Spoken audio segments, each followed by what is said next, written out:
Black boys, a subtle audacity, an affirmation of here-ness, or you best live my essence even when I'm gone. It's respect. It's radio blares all hours, inappropriate, made into inspiration. It's ruthless, it be wisdom, it be man with a plan and without, it be figuring it out. Block taught me I'm my best asset, the rawest weapon. Nah, no metal can detect me. Too smooth, I'm shining, styles ever so oppressing. It be birth, rebirth, resurrection, block be reincarnation, sometimes too close to the carnations growing out Miss So-and-so's yard, even after she has too moved on. Block be the flowers, no calla lilies, just rosebush, just blooming, just blooming, just breathing, just being, just. Block be just, block be block, block be blocking, hard knocking and rocking, but block still be authentic, true to itself, word to testimony. Truth be told, block might not even like you sometimes, yet block still be your birthplace, birthright, no matter what, tries to come and snatch you in the evening before the sun could set a loving good night. May block be blessed, may the block be, may the block never block you. Amen. So that's the first piece of the evening, but just once again, thank y'all to Yaya for having me. I am Kemara Night, and as you may remember, my throat a little, but you know, I'm just so grateful and ecstatic to be here. Shout out to Aya, shout out to Raksha, shout out to all of y'all. So you're gonna hear a few of those, but this is live TV, so we're good. So I'm gonna just keep going into it. The next piece we got is lessons learned, then revised. City say, live, but not too loud. Love, but not too proud. Be, but not boldly. See, then snitch lowly. Snatch like rats or you won't have. Bleed but leave no mess. Breathe but leave no trace. Chase dreams then lose pace. Smile but smirk quicker. Wounds wanting a specific liquor. Die but be not inconvenient. Strive after sustained beatings. I say, live louder than the sirens. Love prouder than skyscrapers. Achieve like its affirmation, affirm as a confirmation, soar higher than expectation. Ask yourself for the validation. Spot the systems, switch them up, make fountain of your cup. Dance for the ones who can't again. Stand up and see how you shake this land. Know your power, it's in your hands. Then smile, for change is in your command. What do you say? Lessons learned, then revised.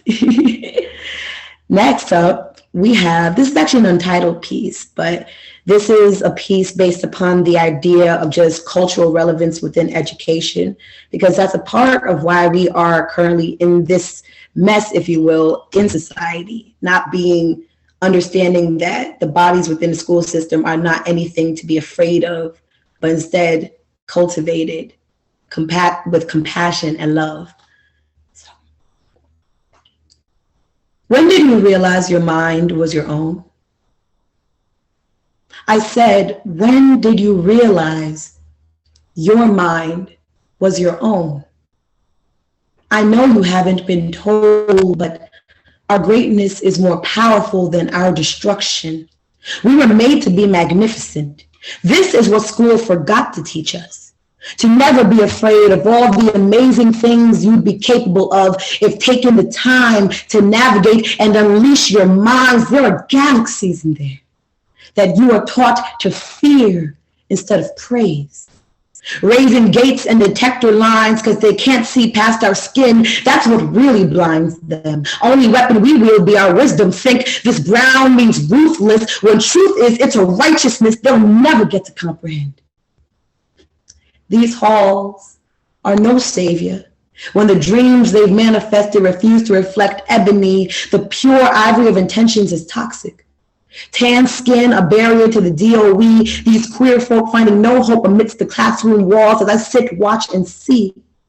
I hear the lecturers preach of fathers that were absent to our history, yet have their faces plastered onto our cities and landscapes. We rush for more knowledge only to learn their narrative.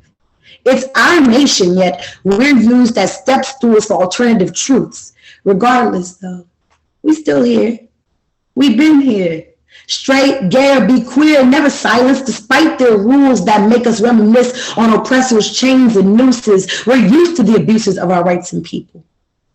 All my classmates look like brown bodies I'll never get the chance to love and learn from, because opportunities are stolen from them. What are we to do when histories are played on a loop?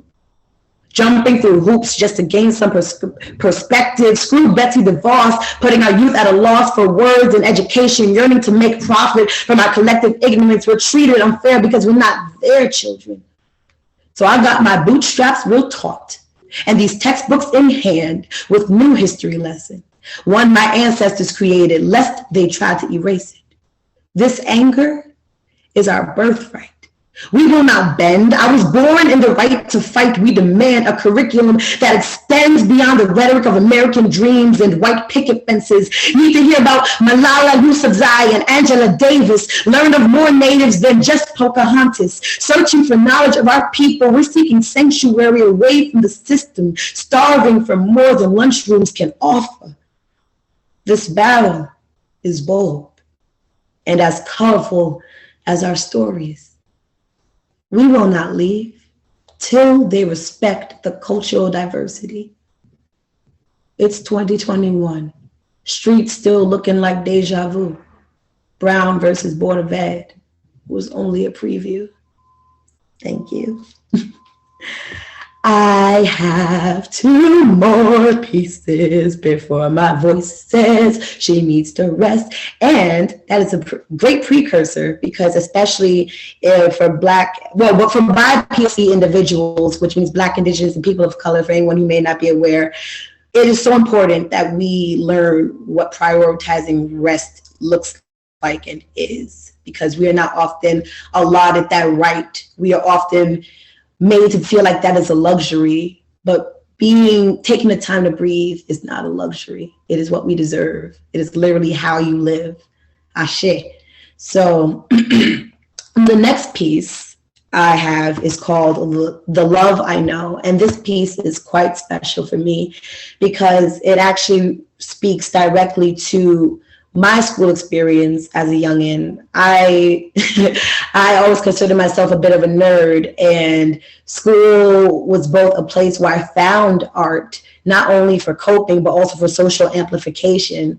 So even when the school building was a place that taunted and terrorized me in ways that I couldn't comprehend, even within the framework of having my own demons that they were not willing to help a child assess and deal with, this is my response for anybody out there who is like me, someone younger and feeling just alone and lost and not feeling like anyone gets it. I'm here for you. I'm here with you. I'm healing with you. And this is for you. One moment, please.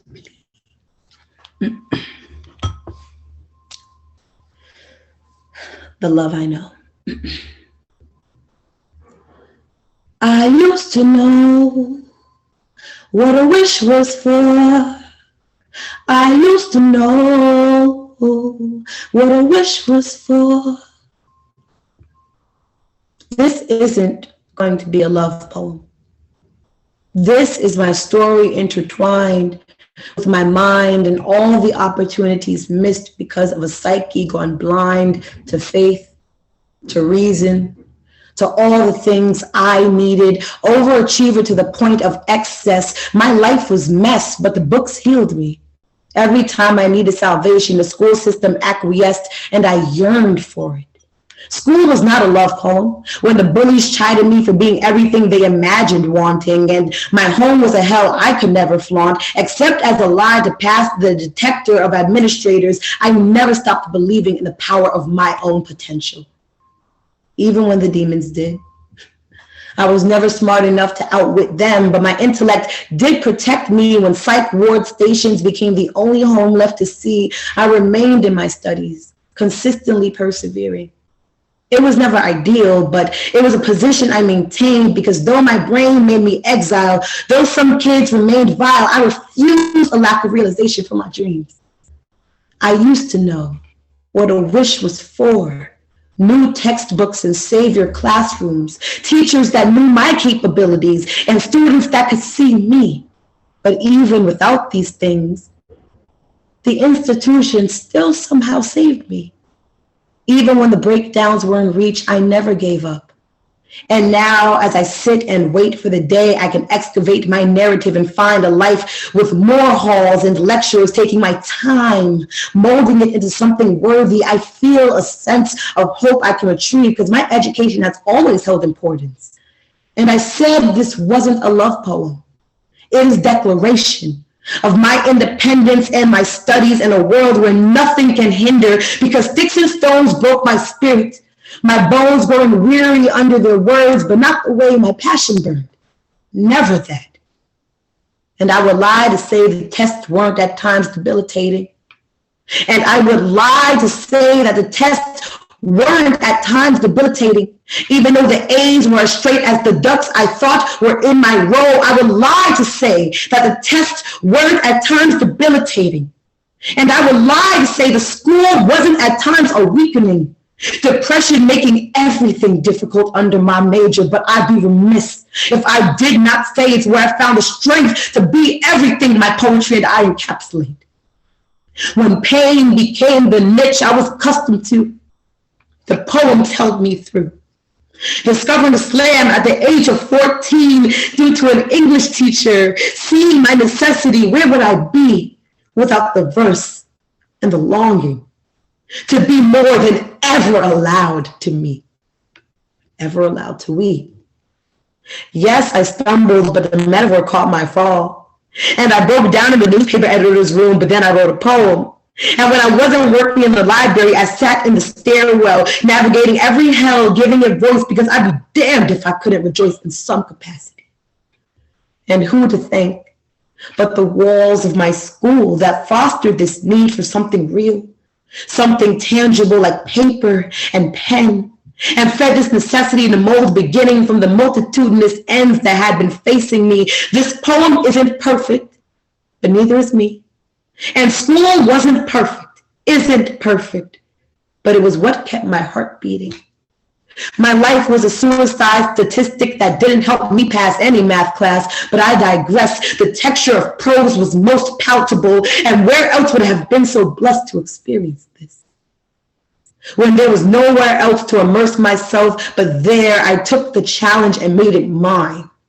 Reality, a sore that seemed to fester. I used to know what a wish was for. I used to know until wishing became a chore, and I decided that I'd be fairy godmother to my destiny, creating a realism more befitting of me.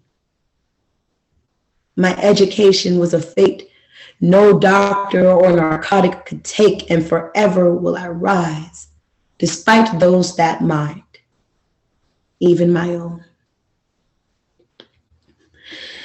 Woo! Before we begin, I just want to quickly guide like a nice little collective breath. So on the count of 3, if you all just breathe in,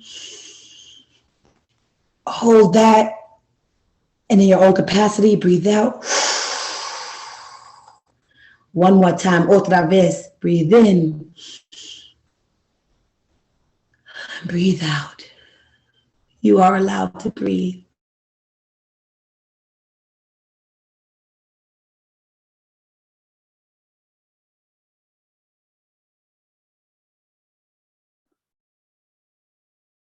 Oh, Kemara, we can't hear you, my dear.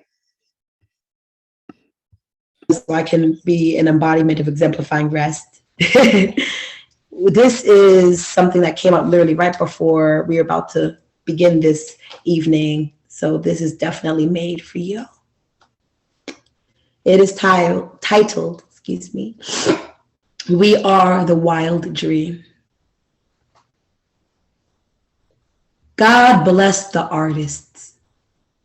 God bless the sky. God bless the blessings we are. You are. I have been before. I had truth stolen away. God bless this truth. God bless this blessing, the blessing. God bless the God that goes in you. God bless you. God bless all you do, all you have been, who you are. God bless the blessing you are. Don't be blind. Your grace is divine. They see criminal, even Christ was in a bind, but you are still free, still fighting, feverish in the fight to fly. I see these birds in the sky and recognize just how high we soar. From overseers to armed security guards, their threat is knowing you'll one day take charge. Scare them.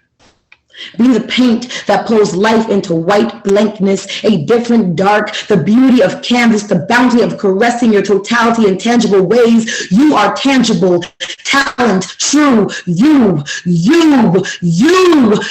greatest superpower, regardless of you. And I am blessed.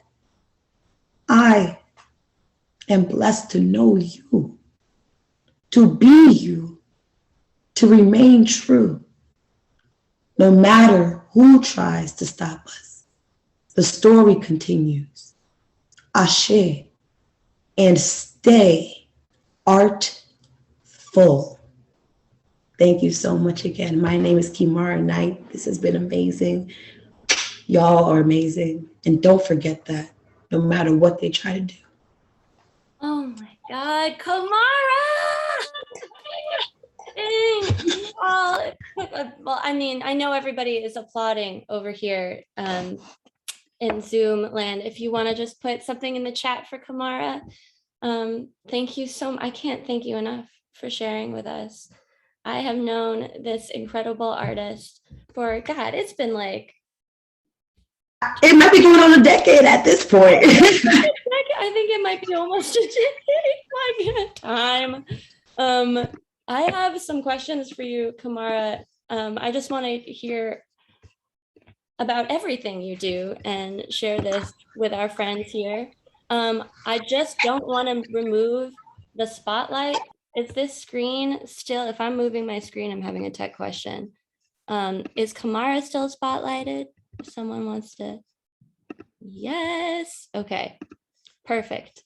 So Kemara, tell us a little about, was there a time, well, maybe if you want to tell us about any one of these poems that you shared with us. Sure. Actually, well, it's quite interesting because sometimes I have this nasty habit of procrastinations, but I also have the beautiful blessing of manifesting exactly what is needed in the moment, just like the poem "We Are the Wild Dream," that last piece I just did.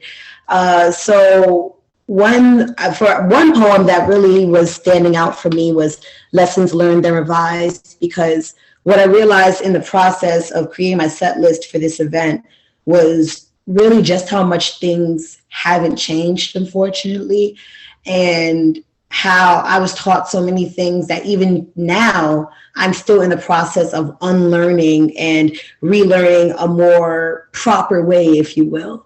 Like, even example with my voice currently, old me would have tried to push and go extra hard, and it's like, no, I have to be an example of what I wish to see in this world. A human of color that deserves an opportunity to just find themselves and heal themselves and be themselves. So that second piece, Lessons Learned and Revised, it definitely, that one in particular, amongst all of them performed today, definitely hit me the hardest, and Things the Block Taught Me after Kimon Felix's original Things the Block Taught Me. Because I think something I'm also recognizing in my own life transitions is how much our communities are vilified and glorified both in good and bad ways. And I think it's important to recognize that it is still part of us. We are more than where we come from, but to honor where we're going, we still need to acknowledge where we come from, both the grit and the glory. And so, yeah, doing this today, it really just helped me further digest, like, we have so much further to go. But what I want to impart for everyone is this idea that we are the ones going, regardless of whether they want to stop us or not. And that is the power of art itself, to spread your voice and amplify everything despite how they feel. So they being, well, the powers that be, so to speak. So. Wow, well, you answered some of my questions already, which is like, how does your art engage your advocacy, and have you been able to use your art to organize? How has it empowered you as an organizer? Because you're an activist and organizer in your own right in the work that you do. Has it given fuel to your work as an organizer? It's funny. For such a long time, especially when I was a teenager, I had kept my art to myself for a while. I used art for a long time as a way to process things. Like The Love I Know was one of those examples of that. And as I got older, I just recognized the power in sharing.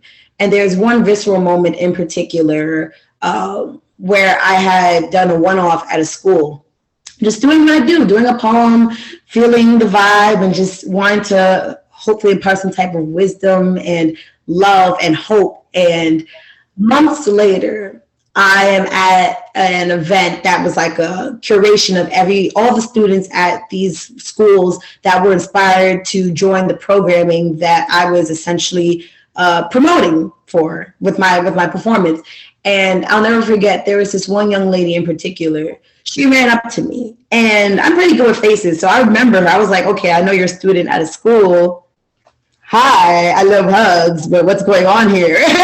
And she was just like, when you performed, and it inspired me to like start singing and doing music. And like I always express this story when it comes to art making, because that was a moment that touched me beyond belief, primarily because like in The Love I Know, I start with a singing piece, and for a long time I think I kept my art to myself because I wasn't really supported. I had to be my own support systems.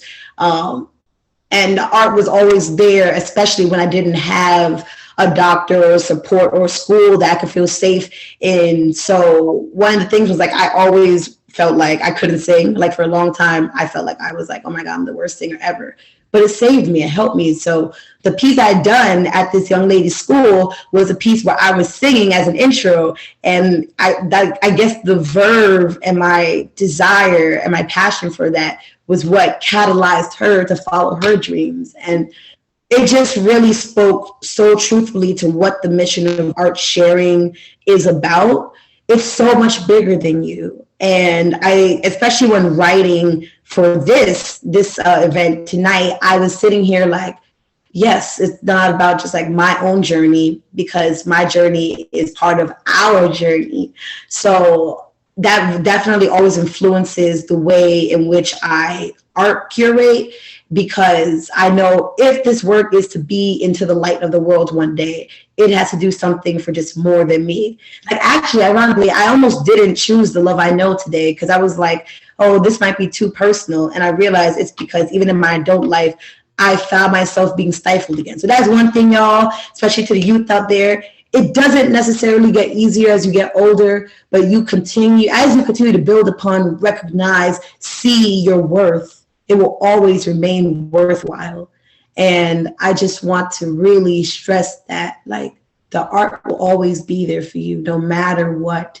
And it will be the strongest advocate for you in some of the darkest times.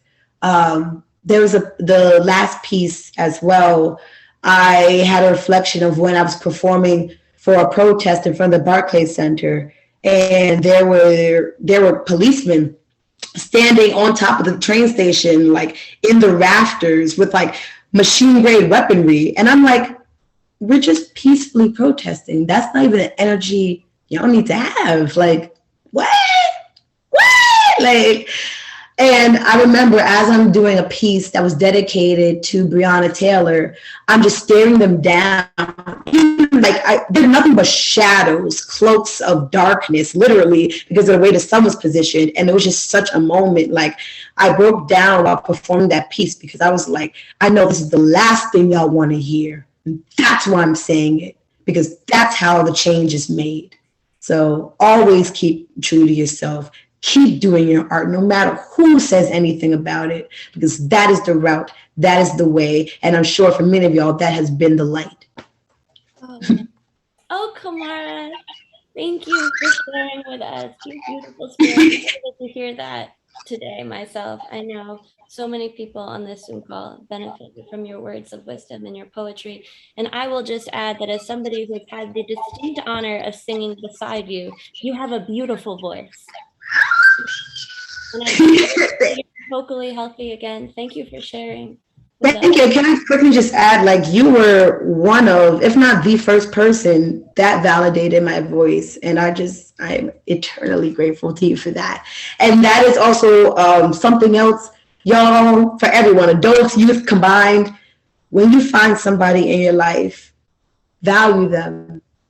Someone that sees your worth and sees the truth of you, value them. Even if you don't talk every day, like Aya and me, we have busy lives. We don't get a chance to converse often, but she values me and knows the extent and my worth and said, like, hey, I'm going to reach out and have Kemara here.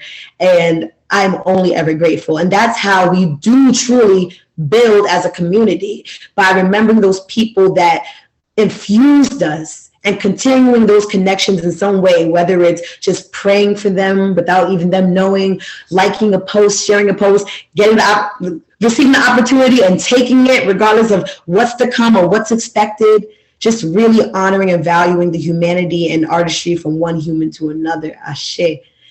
And for anyone that doesn't know what ashe means, it means, and so it is. And so we have been. So thank you again, Ms. Aya. You are an eclectic, beautiful soul. Yaya, I'm sure is like so lucky to have you. I'm sure you're so lucky to have Yaya. And I can really see the way this is going to continue growing. So I'm through. I'm just have more questions. I'm not through. And I'm just going to plug Kemara's PayPal and Venmo up here in case you have a little extra. I know everybody. She is author or whatever. Yeah. That's your book, Kemara? Oh my God. Yeah. So we got Morning with Jubilee, which is available on the Amazon Prime. Actually, I don't know if it's on Prime, but it's definitely on Amazon. And my second book, The Troubled Contemplation, both created before, like a few months shy, 2017, a few months shy of my 21st birthday. Ooh, I'm showing my age. But, if you like to read or whatever, if you want to support some extra, you want to do some extra support, some buy POC Arts, Amazon. So. Okay. Well, can you, Kemara, I'm going to give you one more task, and that is to link us to those in the chat. Is that possible? Yeah! I'm not techie, so it might take me a minute, but I got you. Thank you for having me, y'all. You're welcome. I can't wait to see the rest of the evening. Oh my God. Okay.